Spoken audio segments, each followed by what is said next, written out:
무엇에 동의하며 살아가는가? 무엇에 동의하며 살아가는가라는 제목으로 말씀 전하겠습니다.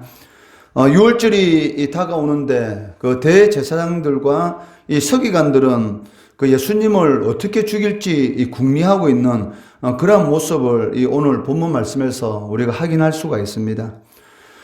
그런데 이 종교 지도자들의 이러한 모습은 그 6월절의 의미와 완전히 모순되는 그러한 행위였습니다. 하나님께서 애굽에서 430년 동안 종살이하던 이스라엘 백성들을 구원하신 그날을 기념하는 날이 바로 6월절입니다. 그런데도 불구하고 종교 지도자라면 당연히 이 6월절의 의미를 너무나 잘 알고 있을 것이고 그 6월절이 다가옴으로 인해서 그날을 누구보다 기뻐하고 감사해야 할 그러한 사람들입니다. 그런데도 불구하고 반대로 이 불법과 이 살인을 모의하고 있다는 것입니다. 그런데 2절 말씀해 보시면 이러한 이 불법과 이 살인을 모의하면서도 불구하고 그 하나님을 두려워하는 그런 이 모습을 보기 힘들다는 것이죠. 종교 지도자라면 당연히 하나님의 뜻을 누구보다 잘 알고 있을 텐데도 불구하고 이 불법과 이 살인을 모의하면서도 하나님을 두려워하지 않고 오히려 이 백성들 때문에 이 걱정하고 있는 그러한 이 두려워하고 있는 저 백성들 때문에 이 불법과 살인을 제대로 행하지 못할 것을 두려워하는 그러한 이 말도 되지 않는 어리석은 그런 모습을 보이고 있다는 것입니다. 이것은 그들이 얼마나 이 인본주의 신앙을 소유하고 있는가를 짐작할 수가 있습니다. 즉 이들이 이 동의하고 살아가는 그 기준이 무엇인가? 즉 하나님의 뜻보다는 그 사람들의 이 뜻에 이 좌지우지가 되는 그런 이 사람들의 뜻에 동의하는 그런 이 모습으로 살아가고 있는 것을 우리가 보게 되는 것이죠. 2절 말씀해 보시면 대제사장들과 서기관들이 예수를 무슨 방도로 죽일까 궁리하니 이는 그들이 백성을 두려워함이라. 즉 죄가 없는 이 예수님을 죽이려고 하는 그러한 이 불법 그리고 이런 살인을 모의하는 그런 가정 가운데 이 종교 지도자로서 하나님을 두려워하는 모습보다는 오히려 이 백성을 두려워하는 그러한 이 말도 되지 않는 그러한 이 모습을 보이고 있다는 것입니다. 이처럼 그 하나님보다 이 사람을 더 두려워하게 되면 그 어떤 이런 그 역사가 나타나게 되는데 그게 무엇이냐면 그 하나님을 두려워하는 그 하나님을 대적하는 그러한 이 악령의 역사에 사로잡히는 것을 볼 수가 있습니다. 그 사울이 처음에 하나님으로부터 이 기름 부음을 받아서 왕이 되는 그 과정을 보면 어떻습니까? 얼마나 이 겸손한지 자신은 베냐민 지파고 12지파 중에 가장 작은 지파에 불과하고 그리고 베냐민 지파 안에서도 가장 연약한 그러한 이 가족에 불과한 자신이 어떻게 이 이스라엘을 다스릴 수 있는 왕이 될 수 있느냐라고 하면서 사무엘 선지자가 이 기름을 부려갈 때에 이런 짐작 가운데 숨는 그러한 모습을 볼 수가 있습니다. 즉 하나님 앞에 이 겸손의 모습, 즉 하나님을 경외하고 하나님 앞에 이 겸손한 그러한 모습을 보이는 것을 볼 수가 있는 것이죠. 그런데 어느 순간인가 이 사울 왕이 하나님을 두려워하기보다는 이 사람으로부터 인정을 받으려고 하는 그런 이 모습을 보이고 있습니다. 사울을 죽인 자는 천천히요, 다윗은 만만이다라는 이 소리를 들을 때 이 사울의 마음이 어땠습니까? 바로 이 다윗에 대한 끝없는 이 질투심이 일어나게 된 것이죠. 이제 다윗이 원하는 것은 내 자리밖에 없구나라는 이 다윗에 대한 이런 질투, 즉 하나님 앞에 인정을 받으면 그것으로 만족해야 될 이 왕이 이 왕이 하는 일은 무엇입니까? 이스라엘 이 민족들에 있어서 왕은 그 하나님의 이 대리자입니다. 그러니까 하나님의 대리자로서 하나님의 뜻에 따라서 이스라엘 백성들을 다스려야 하는데도 불구하고 이제는 사울 왕이 이 하나님의 음성보다는 이 백성들의 소리에 더 마음이 빼앗긴 것이죠. 그럼으로 인해서 결국은 이 악령이 역사하게 되고 이 사울의 이 마음속에는 잠시 잠깐도 이 평안함이 없는, 끝없이 자신의 자리가 위협받는 것 같은 두려움에 빠져서 자신의 가장 가까운 이 사위인 이 다윗까지 이 죽이려고 하는 것을 보게 된다는 것이죠. 이처럼 그 하나님의 음성보다는 사람의 소리에 귀를 기울이게 되면 반드시 거기에는 이 악한 영의 역사가 일어나는 것을 볼 수가 있습니다. 이 대제사장들과 서기관들도 마찬가지입니다. 자신들이 종교 지도자로서의 누리는 그런 기득권, 이것이 예수라는 사람이 많은 이 이스라엘 백성들이 알려줌으로 인해서 자신들이 지금까지 누리고 있던 이 기득권을 잃어버릴 것 같은 그런 이런 두려움, 이런 두려움 때문에 어느 순간인가 이 하나님보다는 이 사람의 소리에 귀를 기울이게 되고, 결국은 이 불법을 행하고자 하면서도 불구하고 하나님을 두려워하는 것보다는 이 백성을 두려워하는 그런 이 모순적인 이 상황에 빠지는 것을 보게 되는 것이죠. 오늘날 신앙생활하는 우리 성도들도 마찬가지 않습니까? 이 하나님의 음성에 귀를 기울이는 것보다는 자신이 하나님의 교회를 위해서 열심히 일을 하는 것, 그 일을, 그 헌신은 그 하나님 앞에 인정을 받으면 되지 않습니까? 그런데 어느 순간인가 그 하나님께 인정을 받으려고 하는 것보다는 이 사람으로부터 인정을 받으려고 하는 순간, 그 순간 이 악한 영의 역사가 나타나게 되는 것이죠. 그러므로 인해서 그렇게 하나님의 교회를 위해서 열심히 헌신하면서도 불구하고 그 입에서는 끝없이 원망과 이 불평이 나타나는 것이죠. 내가 그렇게 하나님의 교회를 위해서 열심히 충성하고 헌신했는데 왜 사람들은 자신에 대해서 인정해 주지 않고 알아주지 않는가? 그러한 이 악한 영의 역사로 말미암아 그 입에서는 원망과 불평, 그러니까 목회자들에 대한 원망, 그리고 옆에서 함께 신앙생활하는 사람들에 대한 원망, 그런 것이 끊임없이 나타나는 것을 볼 수가 있는데, 그 이유가 무엇입니까? 그것은 이 하나님으로부터 인정을 받으려 하는 것보다는 이 사람으로부터 인정을 받으려 하는 그런 이 마음이 강하기 때문이다라고 말을 할 수가 있습니다. 12 제자 중에 하나인 가룟 유다에게 이 사탄이 들어갑니다. 3절 말씀해 보시면 12 중에 하나인 가롯인이라 부르는 유다에게 사탄이 들어가니라고 말을 하고 있습니다. 그러니까 사탄은 지금 이 순간도 우는 사자와 같이 두루 다니면서 이 산길자를 얼마나 열심히 찾고 있는지 모릅니다.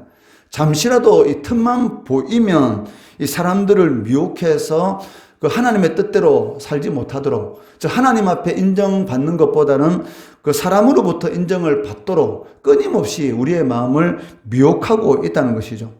그래서 바울은 이 에베소서 4장 27절에서 마귀에게 틈을 주지 말라라고 우리들에게 이 경고하는 것을 볼 수가 있습니다. 사실 이 가룟 유다가 이 자신의 마음의 문을 이 사탄에게 열지 않으면 사탄은 절대로 이 가룟 유다의 마음속에 들어올 수가 없었습니다. 그러니까 가룟 유다가 사탄에게 이 마음의 문을 열었기 때문에 이 사탄이 이 틈을 타게 됐고, 결국은 이 가룟 유다가 이 비참한 그런 죽음을 당하게 되었던 것이죠. 가룟 유다는 대제사장들과 이 성전 경비대장을 찾아가서 예수님을 넘겨줄 그런 이 방도를 의논하고 있습니다. 이에 이 대제사장과 성전 경비대장들은 너무나 기뻐하는 것이죠. 왜냐하면 어떻게 하면 예수를 죽일 수 있을까? 그것만 생각하고 있었는데, 예수님의 제자인 이 가룟 유다가 찾아와서 예수님을 죽일 그런 이 방법에 대해서 이야기를 하니까 얼마나 자신들의 이 뜻을 이룰 수 있다, 자신들의 위치가 흔들릴 뻔하였는데 이제 예수라는 이 사람을 죽이면 우리의 자리, 우리가 누리는 기득권을 충분히 누리고 있을 거야 라는 그런 생각으로 기뻐하고, 또 유다에게 이 예수님을 팔므로 인해서 얻을 수 있는 그런 돈을 주기로 약속하는 것을 볼 수가 있습니다.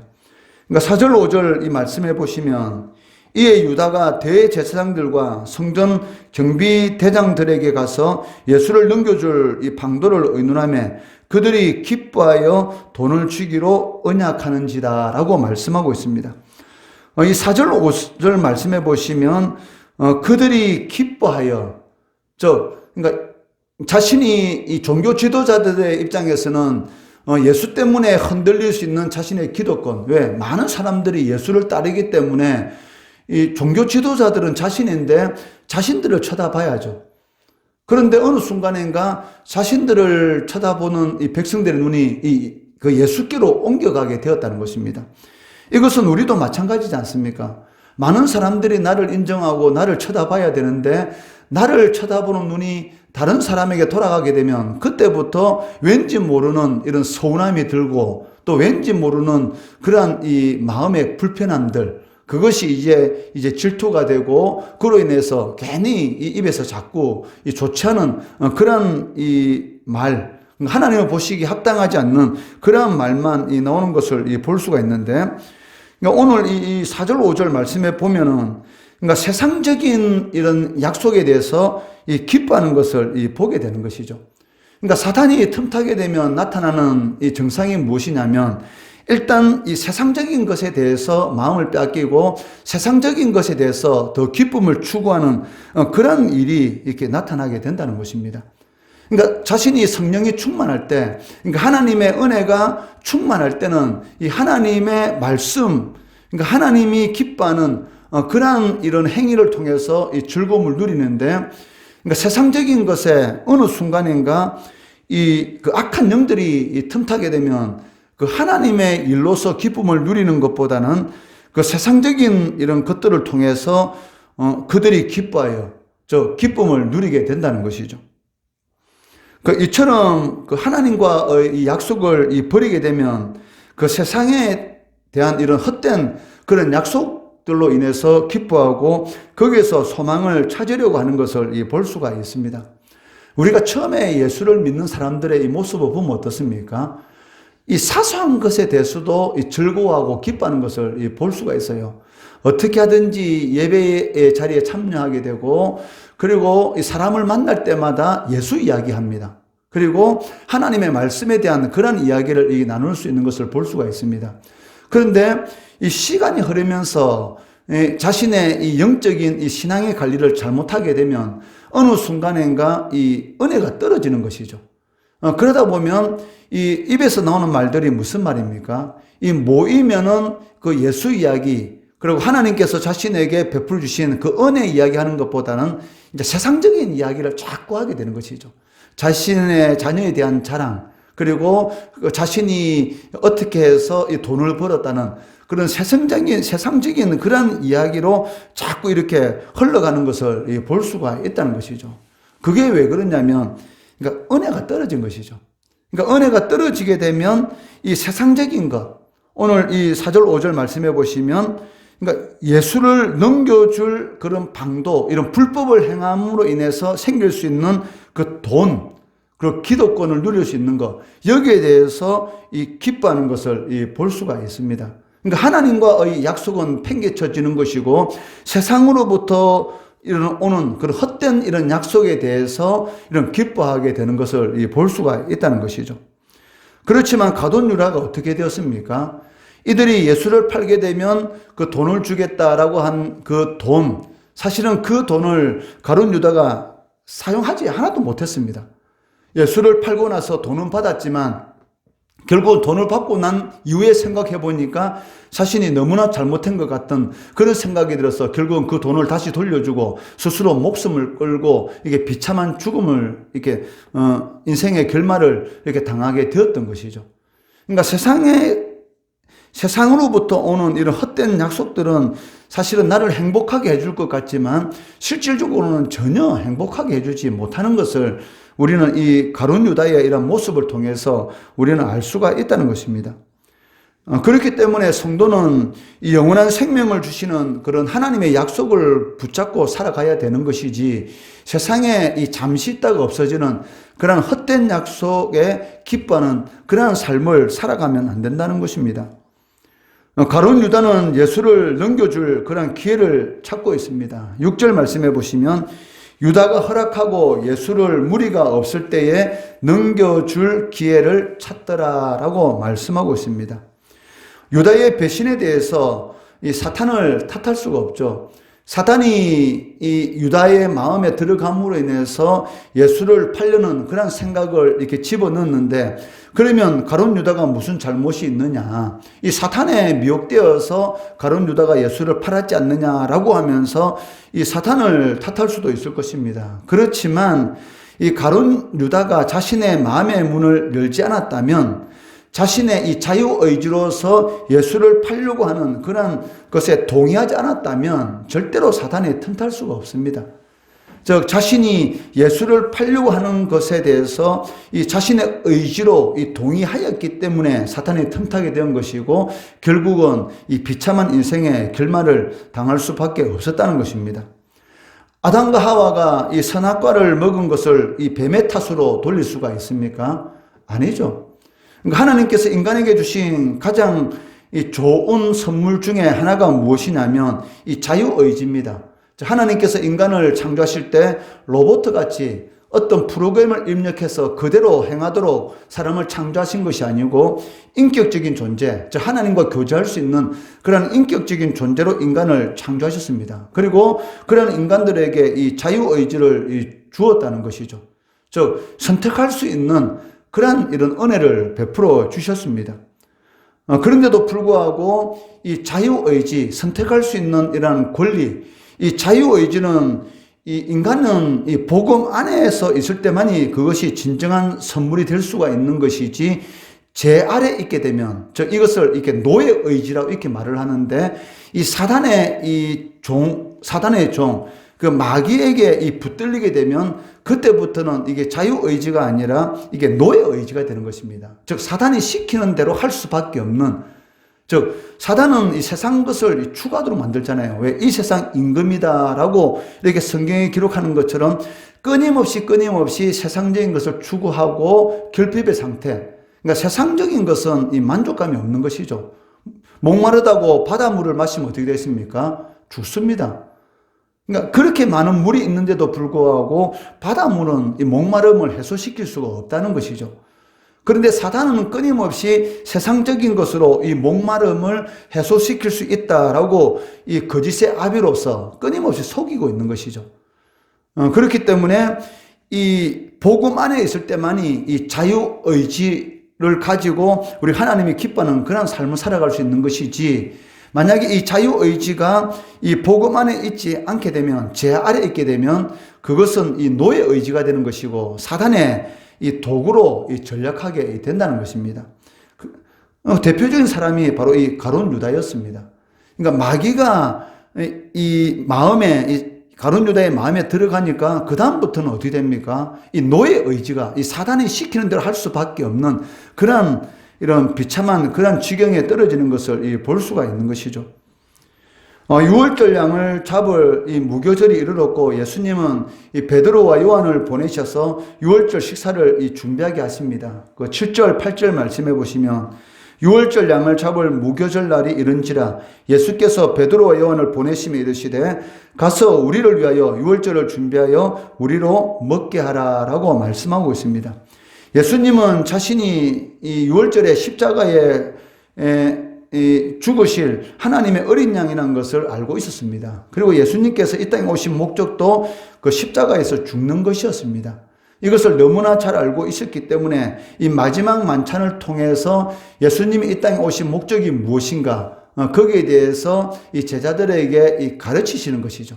그리고 유월절, 즉 애굽에서 구원받은 날을 기념하는 이 유월절이 이제는 예수님이 십자가에 못 박혀 죽음으로 인해서 이제는 마귀로부터 구원받는 이런 영적인 유월절의 역사로 바뀐다는 것을 제자들에게 이 마지막 만찬을 통해서 이 가르치기 위해서 예수님께서 직접 이 유월절을 이렇게 준비하는 것을 볼 수가 있습니다. 이처럼 이 유월절이라는 것은 예수님의 이 십자가의 죽음을 의미합니다. 그렇지만 예수님이 사실은 그 잔을 피하려고 하면 언제든지 피할 수가 있었죠. 그렇지만 하나님의 뜻이었기 때문에 예수님께서 피할 수가 있었지만 피하지 않고 그 잔을 이렇게 받아들이는 것을 볼 수가 있다는 것입니다. 이처럼 예수님의 일생은 무엇입니까? 바로 하나님의 뜻을 온전히 이루는 그런 삶이었다라고 말을 할 수가 있다는 것이죠. 예수님이 태어난 그 순간부터 이 요셉과 마리아가 이 나사렛이라는 동네에 살고 있었지 않습니까? 그렇지만 예수님은 어디에 태어나야 됩니까? 바로 다윗의 고향인 이 베들레헴이라는 곳에 태어나야 됩니다. 그렇기 때문에 이 미가 선지자가 예언한 대로 바로 이 이스라엘 다스릴 왕이 이 베들레헴이라는 곳에서 태어날 것이다. 그리고 그 태어나는 자의 이 기원은 영원 전부터 있었다라는 이 미가 선지자의 예언대로 바로 이 나사렛에 있었던 요셉과 마리아가 어느 순간인가 이 베들레헴으로 이렇게 내려오게 되는 것이고, 그리고 베들레헴에서 예수님이 이렇게 출생하게 되는 것이죠. 즉 예수님의 이 삶은 바로 이미 구약시대에 예언된 이 선지자의 말씀을 성취하는 그러한 이 삶이라는 것이 출생 때부터 그 말씀을 통해서 우리가 알 수가 있다는 것이죠. 애굽으로 피한 그런 사건, 저 헤롯이 예수님을 죽이려고 하는 그러한 일 때문에 애굽으로 이렇게 피하게 되는데, 애굽으로 이런 피한 그런 일부터 모든 일들이 바로 하나님의 뜻을 성취하는 그러한 이런 일인 것을 우리는 알 수가 있습니다.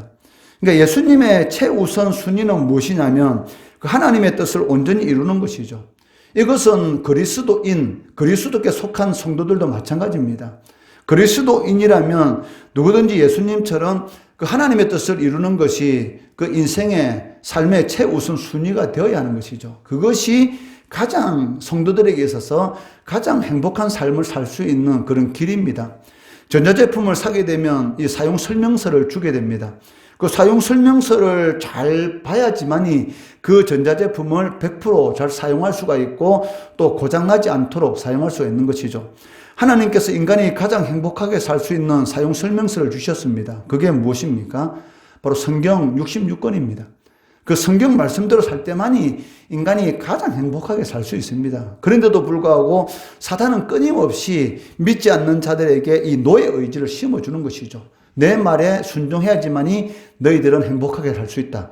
나의 노예로 살 때만이 가장 이 세상에서 성공의 삶을 살 수 있을 거야 라고 끊임없이 속이고 미혹합니다. 그래서 이런 악행을 저지른 것을 보시죠.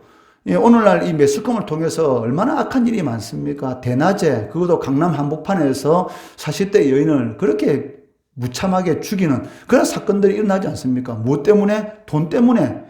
과연 돈이 인간을 행복하게 만들 수가 있습니까? 행복하게 못 만듭니다. 편리하게는 할 수가 있죠. 그 순간은 좀 편하게는 할 수 있지만 궁극적으로 행복하게는 하지 못하는 것이죠. 인간이 불행이 어디에 있느냐면 하나님의 말씀을 듣지 못하는 기갈, 결핍인 것이죠. 물이 없어서 목이 마른 것이 아니고 양식이 없어서 배가 줄인 것이 아니고 하나님의 말씀을 듣지 못하는 이 결핍인 것이죠. 이 결핍의 문제는 오직 하나님의 말씀만이 해결할 수가 있다는 것이죠. 이번 한 주간 이 고난주간입니다. 이 고난주간을 맞이해서 우리의 신앙이 사람을 두려워하는가 아니면 하나님을 두려워하고 있는가, 우리가 하나님의 뜻에 동의하는 그러한 삶을 살아가고 있는가 아니면 사람의 뜻에 동의하는 그러한 삶을 살아가고 있는가, 무엇에 동의하면서 우리가 살아가고 있는가, 이것을 한번 점검해 볼 필요가 있다는 것이죠. 하나님의 뜻에 동의하는 그러한 삶을 살아갈 때만이 진정으로 이 만족한 그런 삶을 살아갈 수가 있습니다. 마귀에게 속는 그런 노예 의지가 아니라 하나님의 뜻에 순종하는 이 자유의지, 그런 삶을 살아가야 되는 것이죠. 아들로서 살아가야지 종으로서 살아가면 안 된다는 것입니다. 이것을 꼭 명심하시고 고난 한 주간 동안 내가 무엇을 동의하며 살아가고 있는가를 깊이 생각하고 아들로서 노예 의지가 아니라 자유 의지로서 살아갈 수 있는 그런 성도들 되시기를 주의 이름으로 축원합니다.